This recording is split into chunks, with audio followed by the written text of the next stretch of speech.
The ULEZ expansion has made 50 million from London's drivers. Yep. Since the ULEZ expansion to cover the whole of London happened on 29th of August, TfL, that's Transport for London, has made an estimated 52 million from London's beleaguered drivers. Let's break it down right after this. A brown car guy.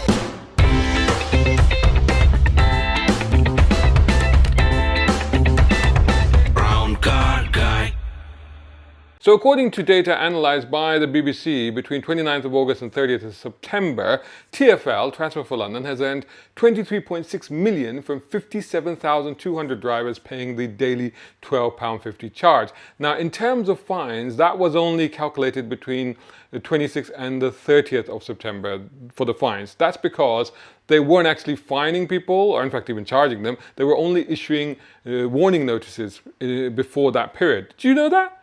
I didn't know that because I paid 3 times during that period. Can I have my £37.50 back, please?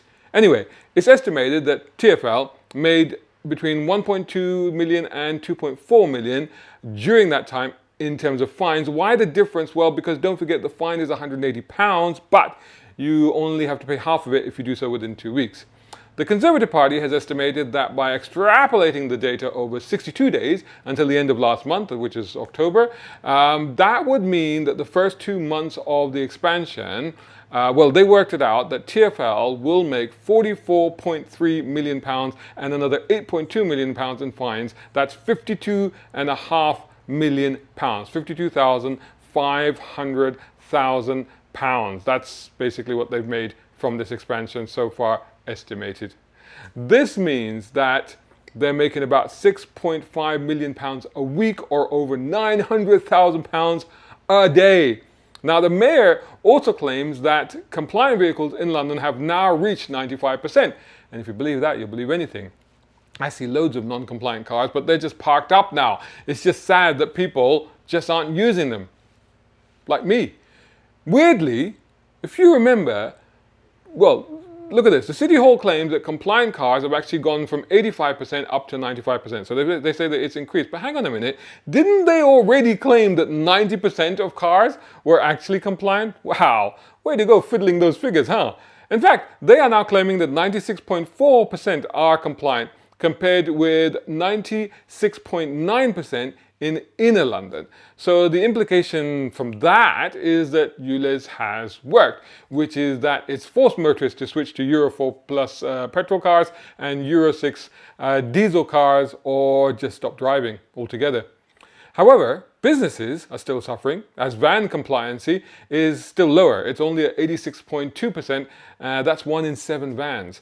Apparently, over 37,200 individuals, businesses and charities have claimed money from the scrappage scheme, with about 120 million of the available funds allocated out of 160 million. Have you received any money from the scrappage scheme? Or have you scrapped your car, applied, and are still waiting to receive money? Let me know in the comments. I'd like to hear from you. So, what does all of this mean? Have Londoners really all just switched cars? Have they given in? Have they just stopped driving? Have they not accounted, or have they maybe not accounted for those who are maybe dodging the fines and just maybe simply refusing to pay? And what impact has this really had on the air quality in London? Well, as I demonstrated in my previous video last month, the air in September actually got worse in terms of particulate emissions. To be fair, that was because we had the Saharan winds come in, with their particulate emissions at the time. They bring in 2.5 ppm level particulates. Now, they won't release, the TfL City Hall hasn't released any data. They say they're going to allow 6 months to do that.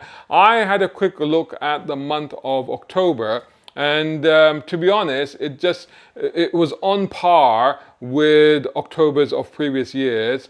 I used the same website that I used for that previous video, and it looked like it was around the same. Again, what they do is they give you a chart with the amount of green and yellow on it, so you can see sort of how bad or how good it is. And to be honest, to me, it looked roughly on par, and actually it looked about the same as the summer months. So maybe there is a slight improvement, but then we always said that there would be a very, very slight improvement, and virtually negligible.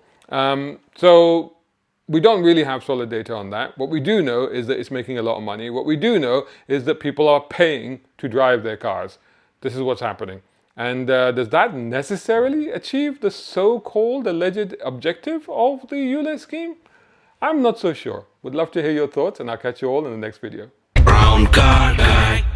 Hope you enjoyed that video. If you did, please hit the like button and share this video as well if you can. And while you're at it, check out these guys who also sponsor my content. I am deeply grateful to them because it helps me to buy new equipment, put fuel in the cars, and yes, buy a cup of coffee. You can do the same. Just go here or right here on YouTube. Just hit these 3 little dots down here and click on thanks. Make sure you're signed in first. My content is free, but this is how you can help me keep it that way. I may even send you a gift. Oh, by the way, watch this next.